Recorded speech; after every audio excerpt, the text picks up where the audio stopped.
Ahead, farming weakness hits the U.S. economy and turning one of man's biggest enemies into an ally.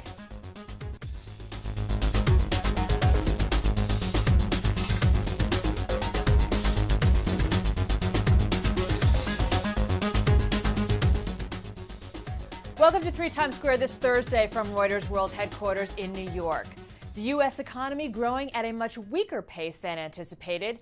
Our daily digit today, 1.3%, the final estimate for second quarter GDP. Economists polled by Reuters looking for a reading of 1.7%, unchanged from the previous report. The decline attributed to the drought, which devastated crops this summer and led to a drop in inventories. One bright spot, corporate profits, which rose at twice the rate reported in the previous GDP reading. While the economy continues to struggle, one long national nightmare has come to an end: the NFL referee strike.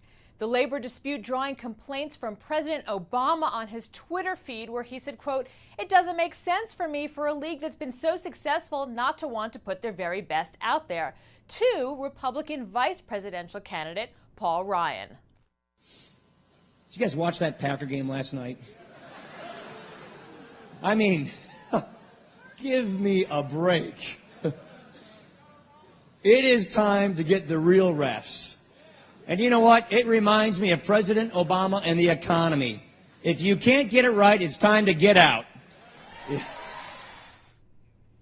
The Wisconsin native clearly angered by the Monday night call by the replacement refs that cost his Packers a win. The regular Zebras, our power players of the day. The 8-year deal will allow them to return to the field starting with tonight's Browns-Ravens game. They come away with higher salaries and improved retirement benefits. From a national nightmare to sweeter dreams, mattress company Tempur-Pedic to acquire rival Sealy for about $242 million and assume roughly $750 million in debt. It's an attempt to regain market share for Tempur-Pedic, which pioneered specialty beds with foam-based technology developed by NASA. Shares of Sealy have woken up as of late, trading at $222 in the pre-market, just above the $220 offer price. Now they're at $223. No sweet dreams in Europe as the economic woes drag on there. Our Axel Threlfel joins us from London. Axel, not a lot of confidence there.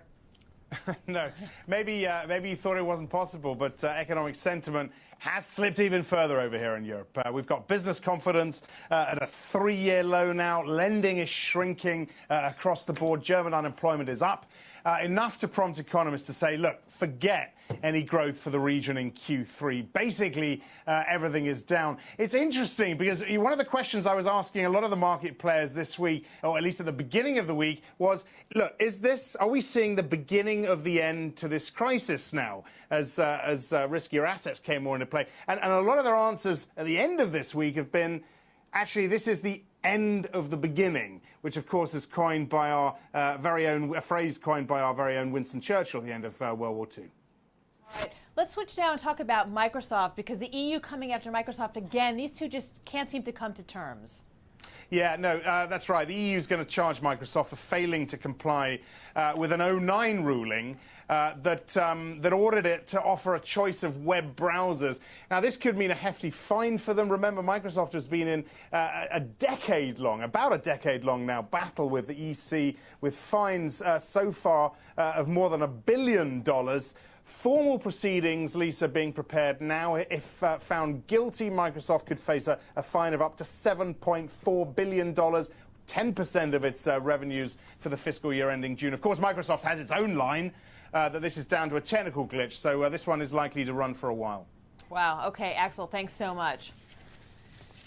And finally, giving new meaning to the term pest control. A professor from North Carolina State University training cockroaches for search and rescue missions. By connecting electrodes to the critter's sensory organs, Professor Alper Boskurt can move the roach forward by tricking it into thinking it's being chased by a predator. Its direction can also be steered with a joystick.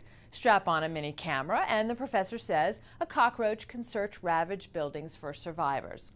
Moral of the story, you may want to think twice before squashing one with your foot. That's the latest in 3 Times Square this Thursday. You can follow us on Twitter at Reuters Insider and check out our Reuters YouTube channel at Reuters.com/ReutersTV. I'm Lisa Bernhard. This is Reuters.